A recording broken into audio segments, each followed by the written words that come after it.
කොච්චර උත්සාහ කළත් මේ වරදකාරී හැඟීම මගේ නහක් වෙන්නේ නැහැ. අර මිනිස්සු මට ගල් ගහලා මරන්න හදපු වෙලාවේ ඔබ වහන්සේ මට සමාව දුන්නා. මාව බේරගත්තා. මගේ මැරුණු ජීවිතයට පණ දුන්නා. ඒත් හිත ඇතුලේ මම තාමත් අර පරණ පෞකාර මාලියා කියලාමයි හිතෙන්නේ. මම කොහොමද මේ පාපිෂ්ඨ අතීතයෙන් ගැලවෙන්නේ? මට තේරෙන්නේ නෑ ස්වාමිනී.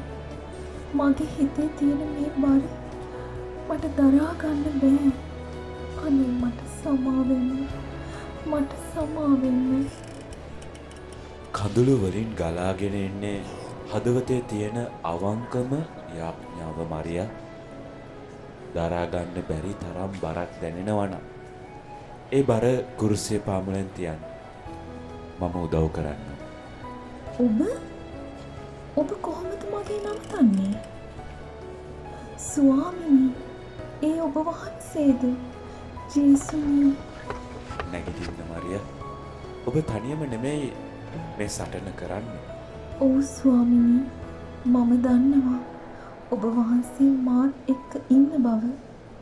ඒත් අවංකවම මට කොච්චර පාපොච්චාරණය කළත් මම පෞකාරයි කියන හැඟීමෙන් ගැලවෙන්න බැහැනේ. මරියා, ඔයා වගේම තව ගොඩාක් දෙනෙක් ඔය හැඟීමත් එක්ක පොරබදිනවා. ඔයා පල්ලියට ඇතුළු වෙද්දිම පිටවුණු මිනිස්සු දෙන්නව මතකද? ඔව් ස්වාමිනී. එක්කෙනෙක් පරිසිවරයෙක්. එයා පල්ලිය ඉස්සරහටම දනින් ගිහින් අත් දෙක ලෝකෙට පේන්න දිගෑරගෙන හිතින් ලොකු පම්පෝරියක් ගැහුවා. ස්වාමිනී, ස්වාමිනී කියලා. ඔහු කියනවා මිස මේ හැම දෙයක්ම යාළු බලලා කරන්නේ. හැමදාම පූජාවට එනවලු. පල්ලියේ මංගල්‍යයටත් ලොකු ගාණක් දෙන්නලු හිතාගෙන ඉන්නේ. හැබැයි ඔහු පාපොච්චාරණ කූඩුව දිහා හැරිලවත් බැලුවේ නෑ මරියා. ඔහු හිතනවා ඔහු කරන දේවල් නිසා ඔහුට පාපොච්චාරණය අවශ්‍ය නැහැ කියලා. එතකොට අනිත් කෙනත් එහෙමද? ඔහුත් ඔබ වගේ මන් ළඟ ඉඩ තිබුණු නිසා ඇවිත් දන ගැහුවා. ලොකු හුස්මක් පිට කළා. කඳුළු වැක්කිරෙන දෑසින් මනස්ථාපනය වුණා. ඊට පස්සේ කෙලින්ම ගියේ පාපොච්චාරණ කූඩුවට. එතනදී අඬ තමන්ගේ වැරදි පිළිගත්තා. හංගන්නේ නැතිව පව් සේරම පාපොච්චාරණය කළා. අන්තිමට පියතුමාට සද්දෙන් ස්තුතියි පියාණනී කියලා නැගිටලා මෙතනට ආවා. ඔහුගේ ඇස් කඳුළු වලින් බර වෙලා තිබුණට හරිම සන්තෝෂයක් හිතේ තිබුණා. ඒක ඇත්ත ස්වාමිනී. ඒ වෙලාවට දැනෙන්නේ පුදුම සැනසීමක්. අර බලන්න මරියා.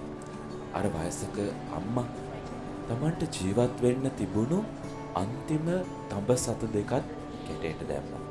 වෙන මිනිස්සු ගොඩක් ලොකු කාසි දැම්ම නේද ස්වාමී? ඔව්. ඒත් අපේ ජීවිතේ කරපු පව්වලට අපි ගෙවන වන්දියත් හරියට අර තඹ සත දෙක වගේ. හරිම පුංචි, නොවටිනා තරම්. දෙවියන් වහන්සේව සතුටු කරන්න කොච්චර දේවල් කරන්න හැදුවත් අපේ දුර්වල මිනිස් ස්වභාවයත් එක්ක අපිට දෙන්න පුළුවන් එච්චරයි. හැබැයි අපි දරණේ පුංචි උත්සාහය ඔබ දැන් හෙළන ඔය කඳුල පාපොච්චාරණයට ගිය තරුණයාගේ අවංක මනස්ථාපනය මේවා දිහා බලලා දෙවියන් වහන්සේ දෙන ආදරය සමාව නිම්හිම් නැති තරම්. ඒ කියන්නේ පව් සමාවෙන් පස්සේ ඒ තුවාල වලින් ඉතිරි වුණ කැලේ ඔබ වහන්සේගේ ආදරේ මතක් කිරීමක් කියන එකද? හරියටම හරි.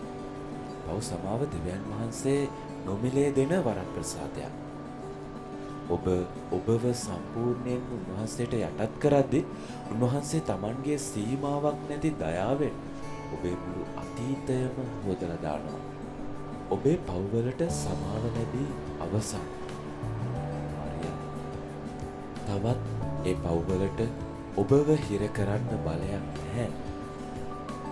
සමාදානයෙන් යන්න. ස්තුතියි ස්වාමීනි.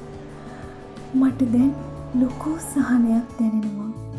ඔබ වහන්සේගේ වරප්‍රසාදය මට ඇති